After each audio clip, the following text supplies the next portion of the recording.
ନୂଆପଡ଼ା ଜିଲ୍ଲା ଖଡ଼ିଆଲ ପୁଲିସକୁ ବଡ଼ ସଫଳତା। ଏକ ଚୋରି ଘଟଣାରେ ମାତ୍ର 24 ଘଣ୍ଟାରେ ଘଟଣାର ପର୍ଦ୍ଦାଫାଶ କରିଥିବା ବେଳେ ଏହି ଘଟଣାରେ ସମ୍ପୃକ୍ତ ଥିବା 4 ଅଭିଯୁକ୍ତଙ୍କୁ ଗିରଫ କରି ଆଜି କୋର୍ଟ ଚାଲାଣ କରିଛନ୍ତି। ଖଡ଼ିଆଲ ଥାନା ପରିସର ମଧ୍ୟରେ ଏକ ସାମ୍ବାଦିକ ସମ୍ମିଳନୀରେ ଏହି ଘଟଣା ନେଇ ଖଡ଼ିଆଲ ଏସ୍ଡିପିଓ ସୂଚନା ଦେଇଛନ୍ତି। ଚୋରି ହୋଇଥିବା ସମସ୍ତ 55 ଲକ୍ଷରୁ ଊର୍ଦ୍ଧ୍ୱ ମୂଲ୍ୟ ନଗଦ ଟଙ୍କା, ସୁନା ରୂପା ସାମଗ୍ରୀ 100% ଚୋରି ସାମଗ୍ରୀ ଉଦ୍ଧାର ହୋଇଅଛି।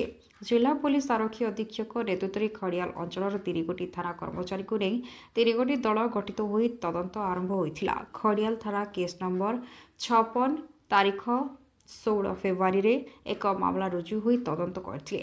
ଶିବରାତ୍ରି ଦିନ ପ୍ରବୀଣ ଅଗ୍ରୱାଲ ନାମକ ବ୍ୟକ୍ତିଙ୍କ ଘର ଖଡ଼ିଆଲ ୱାର୍ଡ ନମ୍ବର 11 ପୁଟୁପଡ଼ାରେ 3 ଭାଇ ମିଳିତ ରୂପେ ବସବାସ କରୁଥିଲେ। ଶିବରାତ୍ରି ଦିନ ସମସ୍ତ ପରିବାର ପୂଜା ପାଇ ଯାଇଥିବା ବେଳେ ରାତ୍ର 12 ଘଣ୍ଟାରେ ତାଙ୍କ ଘରକୁ ପୁଅ ପ୍ରତ୍ୟାବର୍ତ୍ତନ କରିଥିଲେ। ଅଞ୍ଚଳପୁର ଗ୍ରାମର ଯୁବକ ତାଙ୍କ ଘରେ କାମ କରୁଥିଲା।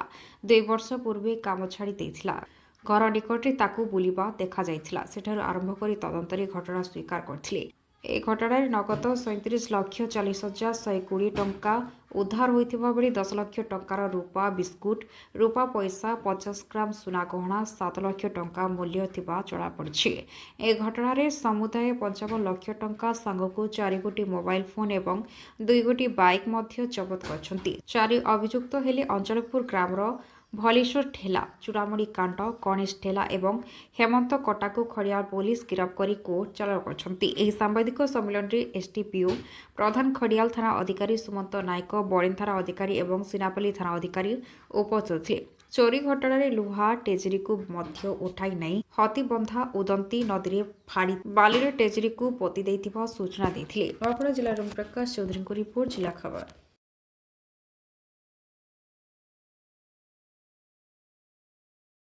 ପିଲାଟେ 7 ବର୍ଷ କାମ କଲା, 2 ବର୍ଷ ପୂର୍ବରୁ ସେ ଛାଡ଼ି ଦେଇଛି ଏବଂ ସେ ସମୟରେ ବୁଲାବୁଲି ସେ ଏରିଆରେ କରୁଥିଲା।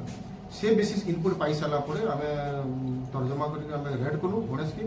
ସେ କହିଲା ଆମେ ଆଡ଼ମିଟ୍ କଲା ଯେ ଆମେ 4 ଜଣ ମିଶିକି ଆମେ ପ୍ଲାନିଂ କରିଛୁ ଏବଂ ଆମେ ସେଟା ଚୋରି ଆମେ କରିଛୁ। ପ୍ରାୟ ତାଙ୍କଠୁ ଆମେ ତାକୁ ପଚାରିଲା ପରେ ଆଉ 3 ଜଣ ଆମେ ଧରା ହେଲା।